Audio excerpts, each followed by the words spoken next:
Shalom peuple de Dieu, partout où vous êtes dans le monde. Nous venons auprès de vous essayer un peu de partager quelque chose lié à la délivrance afin que nous puissions comprendre ce que le Seigneur fait et ce que nous avons besoin concernant la délivrance. La délivrance est biblique, la délivrance n'est pas satanique, la délivrance est biblique. Pour preuve, nous avons vu comment notre Seigneur Jésus-Christ a délivré beaucoup de démoniaques dans la Bible. Et même dans notre temps ici, nous avons aussi besoin de la délivrance.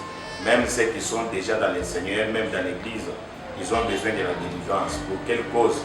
Parce qu'il y a des causes qui font que nous puissions nous-mêmes aller au-delà de nous-mêmes pour aller chercher la délivrance. Nous disons d'abord que la délivrance, nous devons le définir. La délivrance, c'est le fait de rendre libre quelqu'un ou quelque chose. Deuxième définition, c'est la manifestation de la puissance du Seigneur au-dessus des faux dieux qui régnaient ou qui dominaient dans la vie de son peuple. Alors nous avons tous besoin de la délivrance, quand même que nous sommes dans le Seigneur. Pourquoi? Parce que nous ne voulons pas la confusion qui est aujourd'hui dans l'Église entre la délivrance et le salut. La délivrance c'est autre chose et le salut aussi c'est autre chose. Tu peux recevoir le Seigneur, mais il faut que ce Seigneur-là que tu as reçu puisse te délivrer. C'est pourquoi nous parlons plus de la délivrance. Et dans ces derniers temps, nous sommes dans les temps du soir, dont l'Église est en train de consommer son dernier temps sur la terre. Il faut que le peuple de Dieu soit délivré.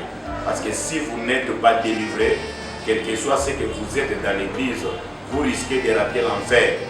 Parce que quelqu'un qui est possédé ou qui gère des esprits mauvais en lui, c'est-à-dire qu'il n'a pas le Saint-Esprit, et il est difficile que cette personne soit délivrée, soit enlevée ou pour faire voir le Seigneur.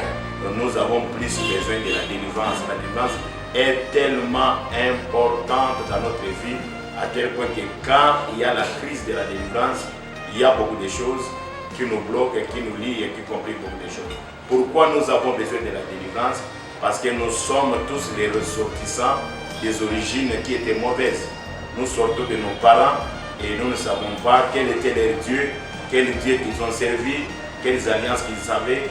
Mais je sais bien que nos pères n'ont pas servi les véritables dieux, ils n'ont pas connu les véritables dieux. Et nous sommes ces enfants, nous sommes leurs enfants. Et nous avons hérité de nos pères le sang. Or, le sang, c'est un moyen de transport facile qui peut transmettre des aléas spirituels des parents vers les enfants jusqu'aux petits-enfants.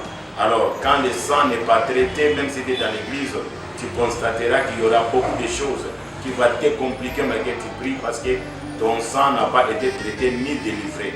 Nous avons vu ce phénomène dans la Bible, Genèse chapitre 17. Nous voyons comment le Seigneur vient délivrer Abraham. Il vient par sa puissance, il délivre Abraham, il lui délivre du sang et du nom. Ce sont les deux héritages qu'on hérite directement dans nos familles au travers de nos parents. C'est le nom et le sang. Et ces choses dont doit être délivré, on doit travailler sur ça, on doit travailler sur le sang et sur le nom, engager quelqu'un à la délivrance, détacher la personne avec les racines de ses ancêtres, c'est-à-dire là où il sort. Nous avons vu le Seigneur dans la Bible, avant de construire l'arche de l'Alliance, il parle à Noé. Il dit à Noé, tu dois couper les bois, les coffins. Et après avoir coupé les bois, tu dois les exposer au soleil. Pourquoi exposer le soleil? Pour que les bois sèchent. Lorsque les bois est sèche, c'est alors que les bois sera utilisable. C'est-à-dire le vrai soleil qu'on doit exposer, c'est le Seigneur Jésus-Christ.